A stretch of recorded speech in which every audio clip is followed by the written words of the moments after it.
ગુજરાતમાં વીજ લાઇનની કામગીરીને લઈને સૌપ્રથમ કચ્છના ખેડૂતોએ વિરોધ કર્યો.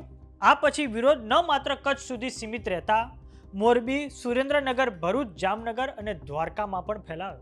આ પછી સરકારે વીજ લાઇનની કામગીરીમાં વળતરને લઈને બજાર ભાવના બમણા ભાવ આપવાનો પરિપત્ર પણ બહાર પાડ્યો. પરંતુ હવે ખેડૂતોએ આ પરિપત્રનો પણ વિરોધ કરવાનું નક્કી કર્યું છે. તો બીજી તરફ આજે મંત્રી કાંતિ અમૃત્યાના ભાઈ રાકેશ અમૃત્યાના સ્ટોન ક્રશર કારખાને ખાણ ખનિજ વિભાગની જે ટીમો છે તેમના દ્વારા રેડ પાડવામાં આવી છે. તો આવો જાણીએ સમાચાર વિસ્તારથી. નમસ્કાર, જમાવટ સાથે હું છું પાર્થ.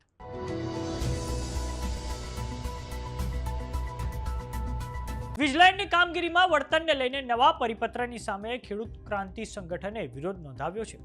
સત્યાગ્રહ પાર્ટ 3 અંતર્ગત સરકાર દ્વારા જે પરિપત્ર બહાર પાડવામાં આવ્યો તે ખેડૂતોને માન્ય ન હોવાથી મોરબી કલેક્ટર કચેરીએ તારીખ 14 એટલે કે મંગળવારના રોજ જિલ્લા કલેક્ટરને આવેદનપત્ર આપવા માટે એક વિશાળ પદયાત્રાનું આયોજન હવે આ સંગઠન દ્વારા કરવામાં આવ્યું છે. આ પદયાત્રા સવારે 9 વાગ્યાથી મહેન્દ્રનગર ચોકડીથી શરૂ થશે. બપોરે 12 વાગે કલેક્ટર કચેરી ખાતે પહોંચીને આવેદનપત્ર આપવામાં આવશે, જે ગેંડા સર્કલ, નટરાજ ફાટક, શોભેશ્વર રોડ થઈને કલેક્ટર કચેરીએ પહોંચશે. આ પદયાત્રામાં જોડાવા માટે ગુજરાતના તમામ ખેડૂત ભાઈ બહેનોને આમંત્રણ પણ આપવામાં આવ્યું છે.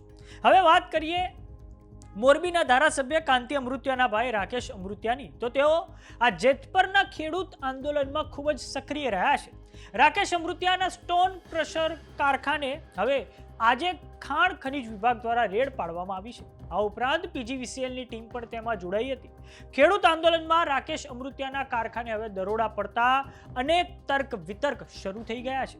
રાકેશ અમૃત્યા ખેડૂત આંદોલનમાં ખૂબ જ સક્રિય રહ્યા છે. તેઓ પોતાની આક્રમક શૈલીમાં બોલવા માટે જાણીતા છે. આ ઉપરાંત તેઓ પોતાના ભાષણોના લીધે સતત ચર્ચામાં રહે છે. આ દરોડા પડવાથી સૌરાષ્ટ્રમાં હવે ચારેય તરફ ચર્ચાનો વંટોળ ઊભો થયો છે. તો વાત કરીએ વીજ લાઇનની કામગીરીની, તો ખેડૂતોમાં હજી પણ સરકારનો જે પરિપત્ર છે વળતરને લઈને તેની સામે આક્રોશ છે. આ અગાઉ રાજકોટના પડધરીના ખેડૂતો હોય તેમના દ્વારા પણ એક ટ્રેક્ટર રેલીનું આયોજન કરવામાં આવ્યું હતું. ખેડૂતોની એક જ માંગણી છે કે તેમને બજાર ભાવના 4 ગણું વળતર આપવામાં આવે, ન કે 2 ગણું. આ ઉપરાંત જો સરકારને વીજ લાઇનની કામગીરી કરવી જ છે અમારી જમીન પર, તો અમારી જમીન તેઓ લીઝ પર લઈ લે, એટલે કે ભાડે લઈ લે ને તેનું એક ચોક્કસ ભાડું તેમને મળવું જોઈએ.